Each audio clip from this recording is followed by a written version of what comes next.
10. 예수 그리스도. 그리스도교적 믿음의 대상은 그 중심에서 예수 그리스도라는 행동의 말씀이다. 하나님께서는 예수 그리스도 안에서 영원전에 우리를 위해 인간이 되기를 원하셨으며 시간 안에서 우리를 위해 인간이 되셨으며 그리고 영원히 우리를 위한 인간이시며 앞으로도 그러하실 것이다. 하나님의 아들의 그러하신 사역은 아버지의 사역을 전제로서 그리고 성령의 사역을 결과로서 자체 안에 포함한다. 우리는 이 단원에서 그리스도교적 사도신경의 거대한 중심으로 진입한다. 그 중심은 이미 사도신경 본문에서 특별히 상세하게 서술되는 것처럼 매우 뚜렷하다. 그것은 다만 전체의 외적 중심에 그치지 않는다. 이미 우리 강의의 도입 부에서 믿음에 관하여 말하였을 때도 그리고 첫 부분에서 전능하시고 하늘과 땅의 창조주이신 아버지 하나님에 관하여 말하였을 때도 우리는 이 중심을 계속해서 지시하지 않을 수 없었다. 만일 우리가 지속적으로 그러한 지시를 선취하고 그래서 둘째 조항으로부터 첫째 조항을 설명하지 않는다면 첫 조항의 제대로 된 해석은 불가능할 것이다. 둘째 조항은 첫째 조항을 다만 뒤따르는 것이 아니며 셋째 조항에 다만 앞서기만 하는 것이 아니다. 오히려 둘째 조항은 빛의 권한이며 그것으로부터 다른 두 조항이 비로소 조명될 수 있다. 다음 사실은 또한 역사적으로도 확인될 수 있다. 그리스도교적 사도신경은 지금보다 짧은, 아마도 대단히 짧은 원문 형식으로부터 생성되었는데 이것은 오늘 우리가 제2조항이라고 고백하는 것만 포함했다. 그리스도교적 사도신경의 권원적 형태는 겨우 다음 세 단어로만 구성되었다. 예수 그리스도는 주님이시다. 후대에 여기에 첫째 조항과 셋째 조항이 추가되었다. 이러한 역사적 과정은 자의적인 것이 아니었다. 둘째 조항이 역사적으로 전체의 원천이라는 사실은 내용적으로도 중요한 의미를 갖는다. 그리스도인은 그리스도께 믿음을 고백하는 사람이다. 그리스도교적 사도신경은 주님 그리스도께 대한 신앙 고백이다. 그리스도교적 사도신경의 그러한 중심으로부터 우리가 아버지 하나님과 성령 하나님에 대해 진술하는 것은 보충적 진술로 이해되어야 한다. 만일 그리스도교적 신학자가 창조주 하나님의 신학을 추상적, 직접적으로 전개하려고 한다면 그때 그는 그 높으신 하나님을 아무리 큰 경외심으로 사과하고 진술한다고 해도 언제나 오류에 빠지게 될 것이다. 그리고 신학자가 셋째 조항의 신학으로, 다시 말해 첫째 조항의 높으신 하나님의 신학과 반대되는 어떤 영성신학, 곧 체험의 신학으로 밀고 가려고 할 때도 동일한 것이 발생한다. 그때 그 신학자도 오류에 빠질 것이다. 아마도 우리는 슐라이어마허로부터 특징 지어지는 현대신학 전체를 그렇게 이해할 수 있고 또 반드시 그렇게 이해해야 할 것이다. 현대신학은 17, 18세기에 어떤 발전들에 의해 예비되면서 일면적인 제3조항의 신학이 되어버렸다. 현대신학이 신학이란 오직 성령과 함께 감행될 수 있다고 믿었을 때 그 신학은 제3조항이 다만 제2조항의 주석일 뿐이며 우리 주님이신 예수 그리스도께서 우리에게 무엇을 의미하는가를 설명할 뿐이라는 사실을 생각하지 못하였다. 하나님, 그리고 인간을 말할 때 우리는 그 양자의 관계를 언제나 또다시 다만 놀라면서 지시할 수밖에 없고, 그것도 필연적으로 다만 가장 심각한 오류 가능성 아래서 지시할 수밖에 없지만, 그러나 그 거대한 관계가 그리스도교적 의미에서 뜻하는 것은 예수 그리스도로부터, 다시 말해 오직 그분으로부터만 볼 수 있고 이해될 수 있다. 우리가 하나님 그리고 인간을 말할 때 의미하는 것은 오직 우리가 예수 그리스도를 신앙 고백할 때 정확하게 설명될 수 있다. 한편으로 피조물과 현 존재적 현실성, 그리고 다른 한편으로 교회, 구원, 하나님 사이의 관계가 뜻하는 바는 우리의 현 존재의 어떤 일반적인 진리나 혹은 종교사의 현실성으로부터는 결코 읽혀질 수 없으며, 오직 우리는 예수 그리스도의 관계로부터만 그것을 배울 수 있다. 바로 여기서 인간 위에 계신 하나님과 인간과 함께 계신 하나님이 뜻하는 바가 우리 눈앞에 등장한다. 그렇기 때문에 제2조항 곧 그리스도로는 그리스도교적 의미에서 모든 신인식의 시금석이며 또한 모든 신학의 시금석이다. 너와 그리스도론과의 관계가 어떠한지 내게 말하라.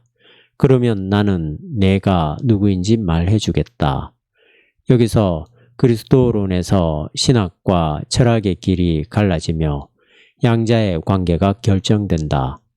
그와 함께 신인식과 인간적 인식의 관계, 계시와 이성의 관계, 복음과 율법, 하나님의 진리와 인간의 진리, 외적인 것과 내적인 것, 신학과 정치학 등의 관계도 결정된다. 여기서 모든 것이 분명해지거나 모든 것이 불분명해지며 모든 것이 밝게 드러나거나 혹은 모든 것이 어둡게 된다. 왜냐하면 여기서 우리는 중심에 서기 때문이다. 우리가 이제 인식하려고 시도하는 것이 너무 높고 비밀스럽고 어렵게 보인다 해도 그래도 우리는 여기서 다음과 같이 말할 수 있다. 모든 것은 바로 여기서 대단히 단순해지고 대단히 소박해지고 어린아이와 같이 된다. 바로 여기 이 중심에서 나는 조직신학 교수로서 여러분께 외쳐야만 한다. 정신 차려라. 여기가 바로 그 자리다. 여기서 최고의 학문적 지혜 혹은 가장 우매한 무지가 결정된다. 바로 여기서 나는 여러분 앞에 주일 학교에서 작은 아이들 앞에 앉아있는 선생님처럼 앉아있다. 그는 4살짜리 아이도 현실적으로 이해할 수 있는 어떤 것을 말해야 한다. 세상은 사라졌고 그리스도는 탄생하셨다. 기뻐하라. 오 그리스도교여.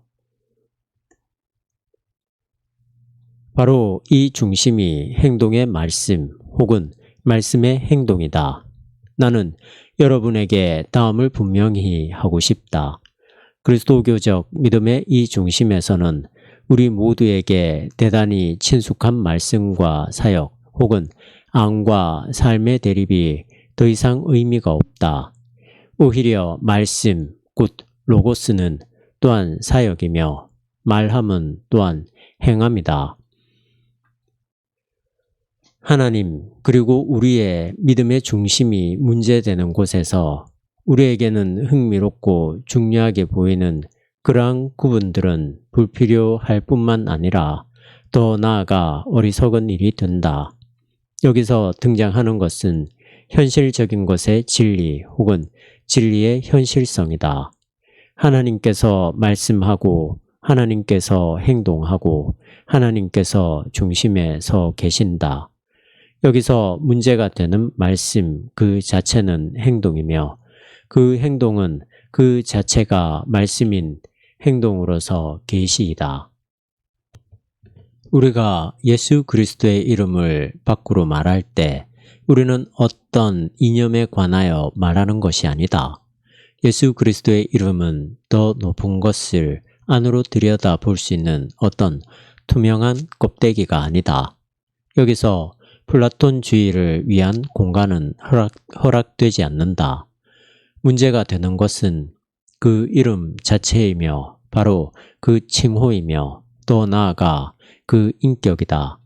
문제가 되는 것은 어떤 우연적 인격이 아니며 레싱의 의미에서의 어떤 우연한 역사 현실성이 아니다. 바로 그 우연한 역사적 사실성이 이제 영원한 이성적 진리로서 존재한다. 예수 그리스도라는 바로 그 이름은 어떤 인간적 역사의 결과물이 아니다. 인류의 역사 전체가 예수 그리스도 안에서 정점에 도달해야만 했다고 인간학적으로 증명하려고 했을 때 그것은 언제나 인간적이고 사소한 발견에 지나지 않았다. 세계사에 대해서는 말할 필요도 없고 바로 이스라엘의 역사에 대해서도 우리는 그렇게 말해야 할 것이다. 물론 우리는 뒤돌아보면서 마땅히 그리고 반드시 다음과 같이 말해야 한다.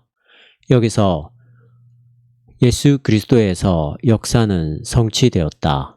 역사는 진리 안에서 성취되었으며 그 진리는 모든 역사적 결과들로부터 관찰할 때 전적으로 새롭고 거치는 것이다. 그 진리는 헬라인에게는 어리석음이며 유대인에게는 거치는 것이다. 고전 1장 23절. 우리는 예수 그리스도의 이름 안에서 어떤 인간적, 가설적 명제의 결과와 관계하는 것이 아니다. 예를 들어 어떤 인간적 결핍의 산물, 인간적 책임으로부터 설명될 수 있고 유도될 수 있는 어떤 구속자와 구원자인 인물과 관계하는 것이 아니다.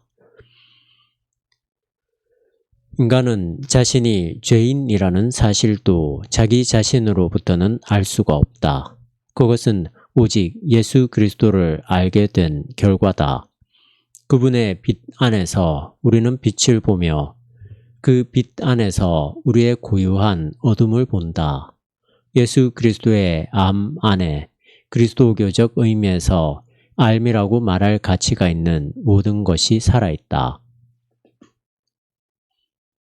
우리가 나는 예수 그리스도를 믿습니다 라고 말할 때 그것은 첫 조항으로부터 볼 때에도 다시 한번 전적으로 새로운 어떤 것을 뜻한다. 첫 조항은 하늘과 땅의 창조주 하나님, 높은 곳의 은폐성, 그리고 파악 불가능성 안에 계신 영원하신 하나님께 대해 믿음을 고백하는데 하나님의 파악 불가능성은 하늘의 현실성의 파악 불가능성을 훨씬 능가한다. 그리고 이제 여기 둘째 조항에서 겉으로 모순되는 것처럼 보이는 것이 어떻든 전적으로 새로운 것으로 알려지면서 첫 조항에서의 하나님의 높으심과 파악 불가능성을 이제야 비로소 분명하게 만들고 예시하며 그와 동시에 우리를 다음에 거대한 수수께끼 앞에 마주 세운다. 하나님께서 형태를 취하셨다. 한 이름이 울려 퍼지고 한 인간이 우리 앞에서 하나님의 자리에 선다. 여기서 전능하신 분은 전혀 전능하지 않게 보인다. 우리는 하나님의 영원성과 편재성에 관하여 들었다. 이제 우리는 지금 그리고 여기에 관하여 인간적 역사의 한가운데 있는 가느다란 선분과 같은 한 사건에 관하여 우리 시간 계산의 시초에 있지만 우리 땅의 한 특정한 장소에서 발생한 한 역사에 관하여 듣는다. 우리는 첫째 조항에서 아버지 하나님에 관하여 들었다. 그리고 이제 아버지 하나님께서는 자신의 신성의 단일성을 벗어나 아들의 형태 안에서 등장하신다. 이제 하나님께서는 하나님 안에 계신 그리고 하나님으로부터 오신 바로 그 타자이시다. 첫 조항은 자신을 존재하는 모든 것으로부터 구분하시는 창조주 그리고 하나님의 존재로부터 구분되는 모든 존재의 총괄 개념인 피조물을 서술한다. 이제 그것은 둘째 조항에서 다음을 뜻한다. 그 창조주 자신이 피조물이 되셨다. 영원한 하나님이신 그분이 총체적 피조물 전체가 아니라 하나의 피조물이 되셨다. 영원 전에 우리를 위해 인간이 되기를 원하셨던 분, 시간 안에서 우리를 위해 인간이 되셨고 영원히 우리를 위한 인간이시고 미래에도 그러하실 분이 예수 그리스도다. 나는 이미 영국의 여류 소설 작가인 도로시 세이어제를 언급한 적이 있는데 최근 그녀는 대단한 관심을 보이며 신학에 몰두하고 있다.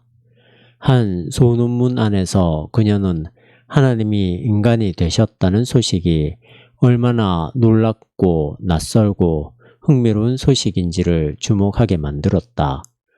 우리는 그 소식이 어느 날 신문 일면에 실리게 되는 것을 상상해 보아야 한다고 한다.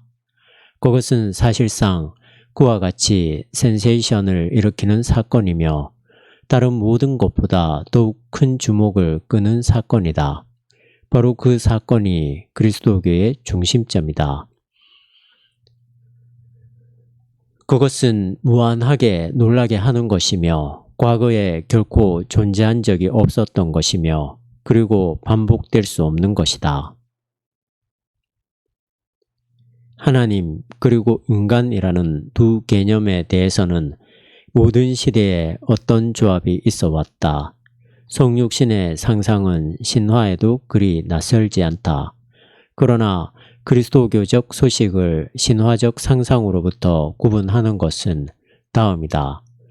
신화 전체는 근본적으로 다만 어떤 이념, 어떤 일반적 진리의 서술에 불과하다. 신화는 낮과 밤, 겨울과 봄, 죽음과 생명 등의 관계 주변을 맴돌면서 언제나 어떤 무시간적 현실성을 말한다.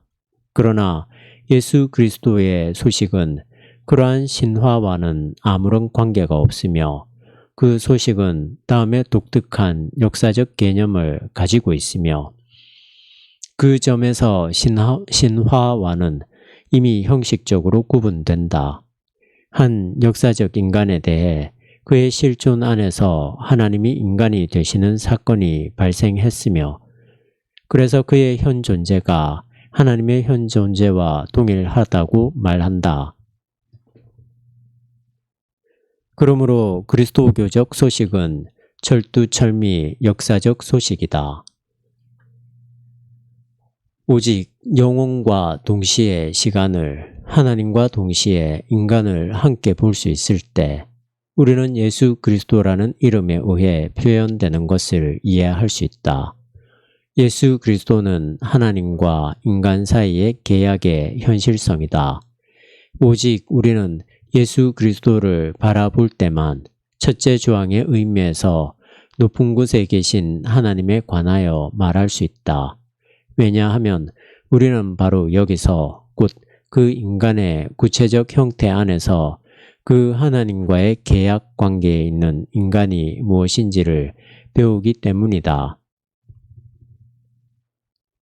그리고 우리가 제3조항에서 인간 안에 계신 하나님, 곧 우리와 함께 하시고 우리 안에서 행동하시는 하나님에 관하여 말하고 들을 때 그것은 다음과 같이 잘못 이해될 수 있다. 그것은 그 자체가 이데올로기라고 인간적 열광주의를 개조한 것이라고 자신의 감동 및 체험의 인간적, 내면적 삶의 의미에 대한 과장된 상상이라고. 사람들이 성령이라 부르는 어떤 상상적 신성의 높이 안으로 인간이 스스로를 투사한 것이라고 잘못 이해될 수 있다. 그 투사는 우리 인간의 내면에서 진행된다. 그러나 우리가 하나님께서 자신을 우리 인간과 현실적으로 맺으신 저 계약을 바라볼 때 실제로는 위의 이해와 같지 않다는 것을 알게 된다.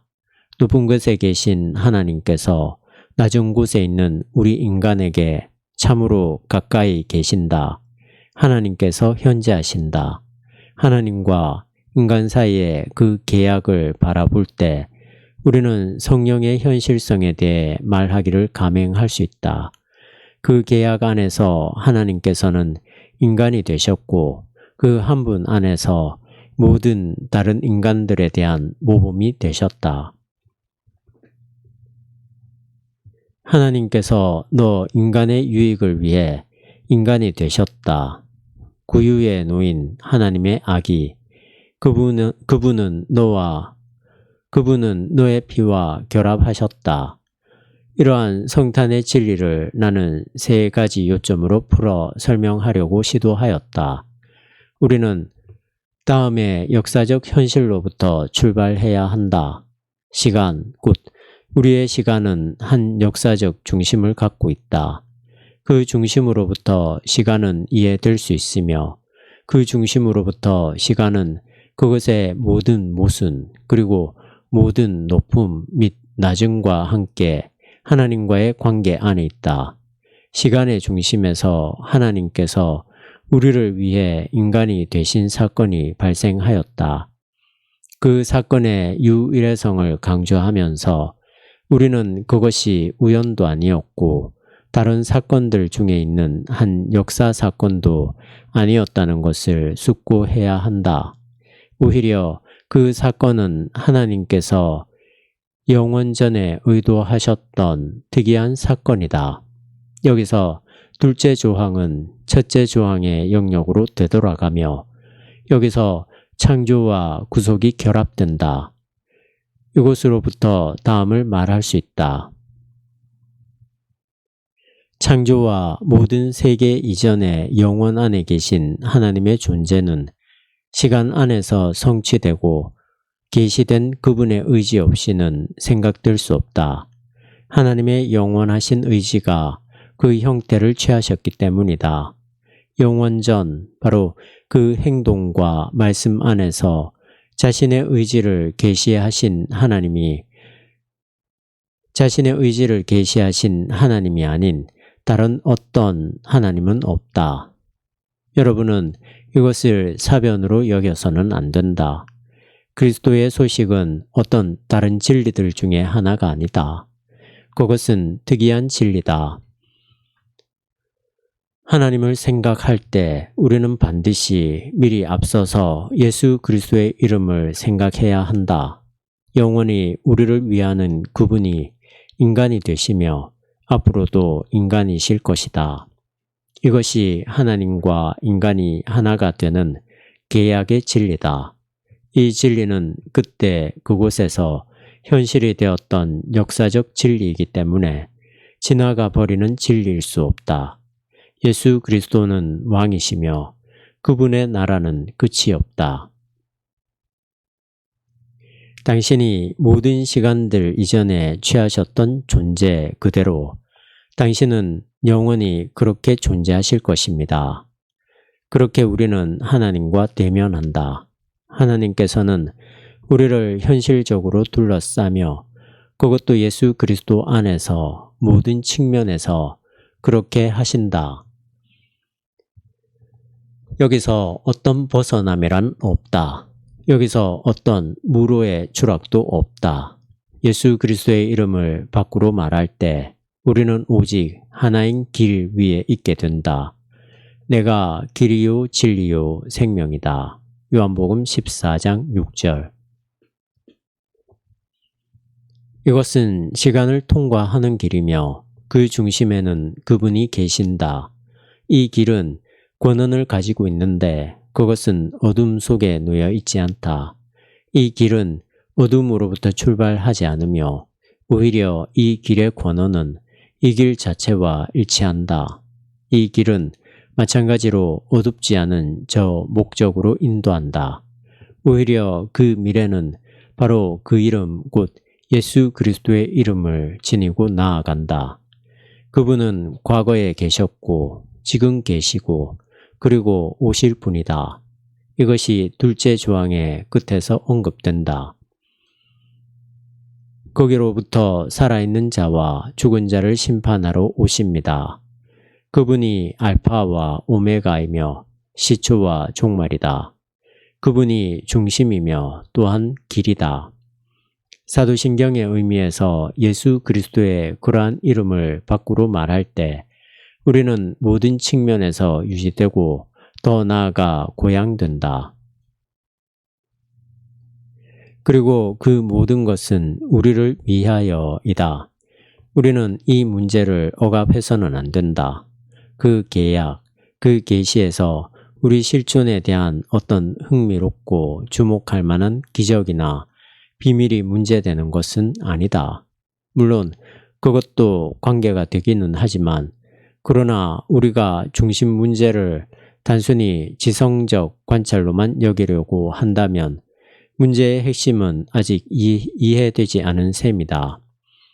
영지와 같은 어떤 것은 우리가 신약 성서 전체를 증빙으로 끌어오고 그리스도에 관한 대단히 고귀한 단어들을 말한다고 해도 소리나는 구리와 울리는 꽹과리에 불과하다. 멜랑히톤의 다음 진술은 비록 후대에 자주 잘못 인용되기는 했어도 멜랑히톤의 다음 진술은 옳았다. 문제의 핵심은 그리스도에 대한 인식이며 그리스도의 은혜를 인식하는 것이다. 특별히 리첼 학파에서 그 구절을 잘못 사용했던 원인은 다음에 있었다. 사람들은 성육신의 지고의 비밀을 더 이상 알지 않으려 했고 오히려 그리스도를 다만 어떤 본질적 존재로 말하려 했는데 어떤 유익한 일들이 그 본질로부터 인간에게 도달되며 그 유익한 일들은 그분에 대해 특정한 가치를 지닌다고 한다. 그러나 우리는 그리스도의 은혜에 관해 그렇게 추상적으로 말할 수 없다. 그분을 인식하려고 한다면 우리는 반드시 그분의 은혜를 실제로 알아야 한다. 그 유익한 일들이란 철두철미 계시의 현실성에 놓여 있다. 하나님께서 나와 같은 인간을 위하여 인간이 되셨다. 우리를 위한 도움은 바로 그렇게 주어졌다. 하늘나라가 이미 현존하며 우리를 위하여 하나님께서 이미 행동하셨다. 예수 그리스도의 이름을 밖으로 말한다는 것은 우리가 배려되고 있다는 사실, 우리가 버림받지 않았다는 사실을 인정하는 것이다. 예수 그리스도는 모든 상황에서 그리고 인간 자신에서 나오는 악을 끌어들여서 인간의 삶을 어둡게 만드는 모든 일에 직면해서도 인간의 구원이시다. 하나님께서 우리를 위하여 인간이 되셨다는 사건 안에서 이미 선하게 만들어지지 않은 것은 아무것도 없다. 아직 남아있는 일은 다만 그 사실의 인식뿐이다. 우리는 어떤 어두운 문제성 안에서가 아니라 오히려 우리가 존재하기도 전에 우리에게 은혜로 우셨던 하나님에 의해 존재한다. 우리가 그러하신 하나님과의 모순 안에서 존재하며 그분으로부터 멀리 떨어진 곳에 존재하며 그분께 대적하는 적대 관계 안에서 존재한다는 것은 참일 것이다. 그러나 그것보다 더욱 참인 것은 우리가 그분께 대한 투쟁에 돌입하기도 전에 이미 그분이 우리에게 화해를 마련하셨다는 사실이다. 우리의 하나님으로부터의 소외와 관련하여 인간을 다만 타락한 존재로 볼 수밖에 없다는 것은 참일 것이다. 그러나 그보다 훨씬 더 참인 것은 하나님께서 우리를 위하여 행동하셨고 하고 계시며 하실 것이라는 사실이며 모든 타락성에 대해 구원이 존재한다는 사실이다. 바로 이것이 그리스도교적 교회를 통하여 성령 안에서 우리에게 믿도록 요청되는 것이다.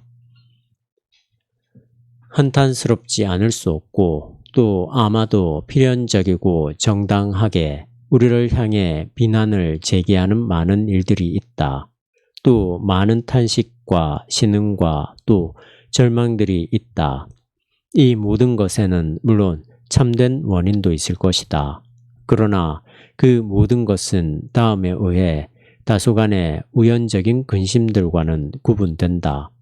그것은 피조세계의 깊은 곳에서 언제나 또다시 터져나오는 탄식과 비난이 바로 우리 자신이 신적 긍휼의 대상임을 우리가 인식할 때 힘을 갖는다는 사실이다.